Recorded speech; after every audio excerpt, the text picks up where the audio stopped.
आज हमारा देश भारत अपना 75वां स्वतंत्रता दिवस और उसका जश्न मना रहा है। और विडंबना देखिए कि आज ही के दिन अफगानिस्तान एक बार फिर से तालिबानी गुलामी के दौर में लौट गया है। मतलब यह हुआ कि आज अफगानिस्तान का गुलामी दिवस है।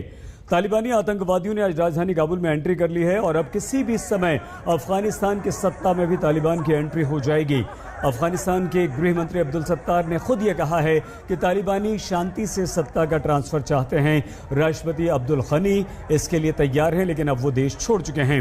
अफगानिस्तान सरकार और तालिबान के वार्ताकारों के बीच इस बात को लेकर बातचीत चल रही थी, लेकिन अब राष्ट्रपति खुद भाग चुके हैं। सत्ता का ट्रांसफर कैसे होगा, अब ये पुरानी बात है। मतलब ये हुआ कि अब ये तय है कि अफगानिस्तान पर तालिबान का कब्जा है और अफगानिस्तान में तालिबान का शासन है। अब अफगानिस्तान के पास तालिबान से बचने का कोई विकल्प मौजूद नहीं है। जलालाबाद की सड़कों पर हथियार लेकर आजाद घूमते तालिबानी आतंकवादी मुनादी कर रहे हैं कि अब अफगानिस्तान तालिबान का गुलाम है। पूरे अफगानिस्तान में दनादन निकलते ये तालिबानी काफिले ऐलान कर रहे हैं कि अब अफगानिस्तान में रहना है तो तालिबान तालिबान कहना होगा, क्योंकि अब तालिबान ने अफगानिस्तान पर कब्जा कर लिया है और काबुल में घुसकर गनी सरकार को सरेंडर की पोजीशन में ला खड़ा कर दिया है। तो अब तालिबान उस मुकाम पर पहुंच चुका है जहां वो पहुंचना चाहता था। तालिबान के प्रवक्ता सुहेल शाहीन ने आज तक को 2 दिन पहले ही अपनी योजना बता दी थी। We are not negotiation to be part of the Kabul administration. The negotiation is to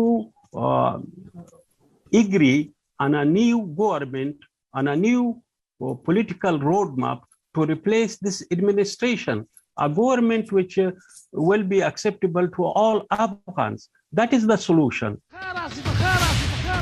Kabul पर फाइनल हमले से पहले तालिबान ने अफगान सरकार को चुपचाप सत्ता छोड़ देने का अल्टीमेटम दिया है। तालिबान ने एक बयान में कहा है कि लड़ाकों को अभी काबुल शहर के गेट्स पर खड़े रहने के निर्देश दिए गए हैं। तालिबान ने कहा है कि हमारा किसी से बदला लेने का कोई इरादा नहीं। सरकार और सेना में नौकरी करने वालों को माफ कर दिया जाएगा। काबुल में लोगों को डरने की जरूरत नहीं और किसी को भी डर से देश छोड़ने की कोई जरूरत नहीं।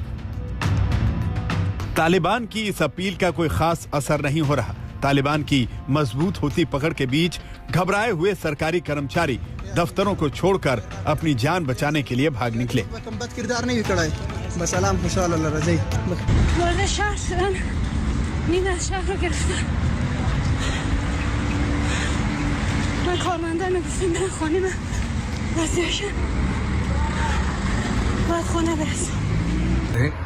और अगर वो काबुल के ऊपर कब्जा कर लेते हैं, जो उनके लिए बहुत अहम है, तो seat of governance, seat of authority and seat of power उनके हाथ में जाएगा।